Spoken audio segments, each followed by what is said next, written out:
السلام عليكم ورحمة الله تعالى وبركاته. كي دايرين؟ لاباس عليكم؟ يا ربي تكونوا بألف خير وعلى خير وانتم كتشوفوا هاد الفيديو هذا. يا ربي تكونوا بخير وعلى خير. اليوم غادي نشارك معكم جلبة ديال العيد، ديال الذكرى المولد النبوي. ان شاء الله يا ربي نتمنى ان هاد الجلبة تعجبكم. بالنسبة منين خديتها من سماتها البنات.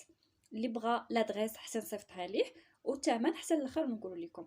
شوفوا معايا البنات الخدمه ديال المعلم، شوفوا لي ديتاي ديال الجلابه.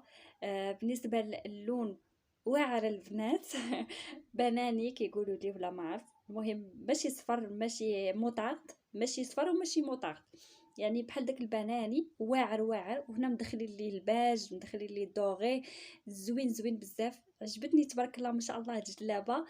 يعني زوينه زعما، الله يعطي الصحه لهذا اللي مصايبها. الثوبه البنات واقيلا الكريب اون سوا ولا ما عرفت، والله ما عرفت، كريب دو سوا ولا ما عرفت كيقولوا لي، والله ما عرفت على الثوب اشنا اش من ثوب. المهم شوفوا معايا البنات، انا دابا ملي لبستها شوفوا كي جاتني. بالنسبه لاطاي ديالي انا كنلبس الام، مي خديتها كبر مني، يعني خديتها بلاطاي ال، باسكو ما بغيتش ما بغيتهاش تجي لاصقه ليا، يعني تجي سور ميزور، بغيتها تكون وافيه عليا شويه، كتجي هذيك لو شارم كيكون في، كتكون في جلابه تكون كبيره عليك شويه كما كتشوفوا. زوينه بزاف عجبتني. تبارك الله لي ديتاي اللي مصايبينها بها زوينين بزاف، والثمن 400 درهم. البنات نتمنى انها تعجبكم. الى اللقاء، السلام عليكم.